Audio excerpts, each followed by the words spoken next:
Bonjour et bienvenue sur Quinoa, le podcast qui met votre ventre au cœur de votre santé et de votre bien-être. Je suis Julie Coignet, naturopathe spécialisée en santé digestive et professeure de yoga.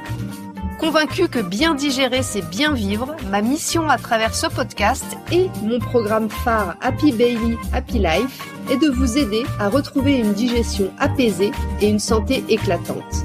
Ici, on explore tout ce qui influence votre bien-être digestif et global.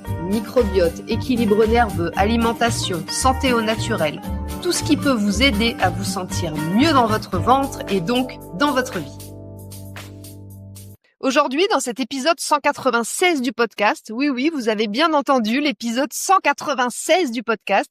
C'est quand même assez fou de se dire que dans un mois, dans 4 épisodes, on fêtera le 200e épisode de Quinoa. J'aurais jamais imaginé ça lorsque j'ai commencé. J'avais juste besoin de vous le dire pour me permettre aussi de l'ancrer dans ma tête. Bref, je m'éloigne complètement du sujet du jour qui n'a rien à voir, puisqu'aujourd'hui, on va parler du muscle et de pourquoi il est si important. Alors pas seulement pour l'esthétique ou le fit ou la shape comme on dit, ou ce dont parlent les coachs sportifs à longueur de journée, mais plutôt pour vieillir en bonne santé, mieux digérer et garder de l'énergie le plus longtemps possible. Et ça, je pense que c'est beaucoup plus intéressant et motivant.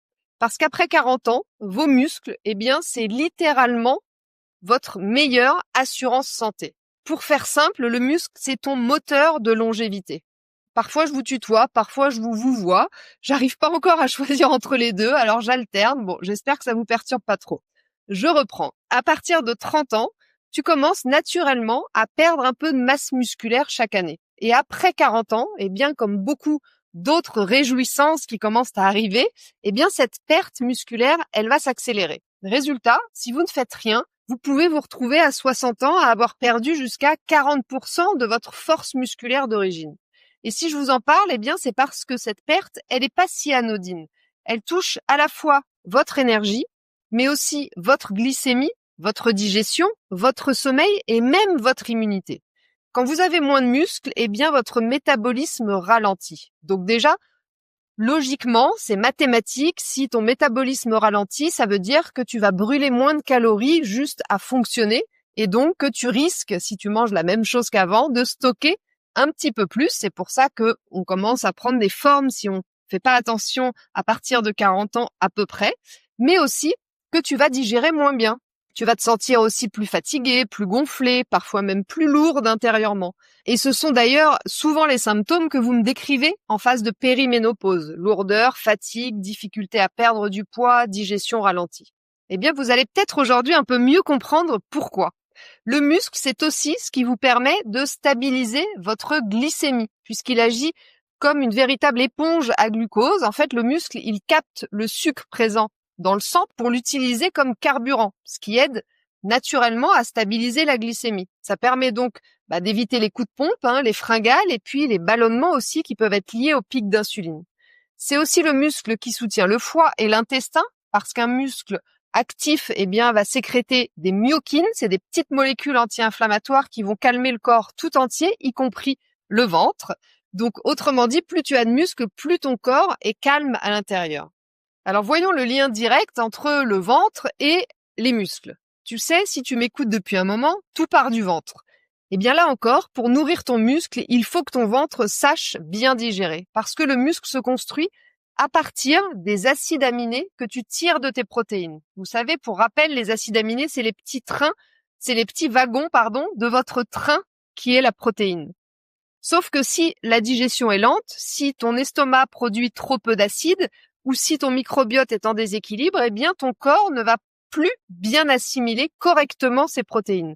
Alors vous aurez beau manger tous les œufs, poissons du monde ou prendre du collagène à gogo, si votre digestion est fatiguée, votre muscle restera sous-alimenté. C'est pour ça que dans ma méthode Happy Baby, je commence toujours par restaurer la digestion avant de parler de quoi que ce soit d'autre. Parce qu'un corps qui digère bien, c'est un corps qui est capable de se reconstruire. Et inversement, un corps en inflammation chronique, c'est un corps qui fond, littéralement.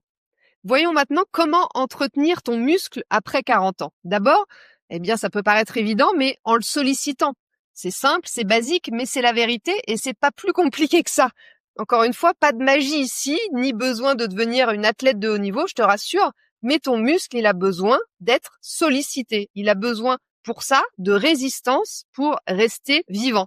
Ça veut dire concrètement 2 à 3 séances par semaine de renforcement musculaire ou des postures de yoga tonique ou encore des exercices au poids de corps à la maison. Ce qui compte, c'est de mettre tes muscles en tension. Alors pas de te blesser, pas de te surcharger non plus, mais juste de leur donner une raison d'exister. Et petit bonus non négligeable, c'est aussi un joli cadeau que tu fais pour ton mental, puisque en bougeant, eh bien, tu vas aussi relâcher le stress. On dit souvent que le muscle est le contrepoids du nerf. Donc, tu vas permettre à ton système nerveux de se relâcher. Et ça tombe bien parce que ce système nerveux, s'il est trop sollicité, il va lui, à l'inverse, venir plutôt détruire le muscle et aussi bloquer ta digestion. Donc, tu vois, encore une fois, tout est lié. Voyons maintenant ce que tu peux faire du côté de l'assiette. Comme je te l'ai dit plus haut, ton muscle, il a besoin de protéines. Mais des protéines digestes, pas n'importe lesquelles. Des œufs, du poisson, un peu de viande blanche, du collagène, des protéines végétales si tu les tolères bien. Mais comme je te le disais, pour les assimiler, il te faut d'abord être sûr d'avoir un bon feu digestif. Alors si tu te sens lourde après un repas protéiné, c'est peut-être pas que tu as mangé trop de protéines, c'est souvent que tu n'as pas assez d'acidité gastrique. Tu peux soutenir ton système avec des gestes assez simples comme un petit peu de jus de citron ou de vinaigre de cidre avant les repas, à condition de les supporter si tu n'es pas en phase inflammatoire. Tu peux aussi respirer profondément avant de manger. Bien sûr, manger dans le calme, bien mastiquer. C'est encore une fois assez basique, mais c'est vraiment là que tout se joue.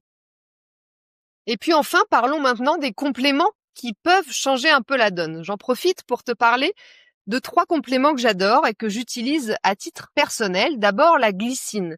La glycine, elle aide ton corps à mieux récupérer. Elle va aussi favoriser le sommeil et soutenir la réparation des tissus, y compris la muqueuse intestinale. Ensuite, le collagène, la brique même de tes muscles, de ta peau et de tous tes tissus, dont ta muqueuse digestive.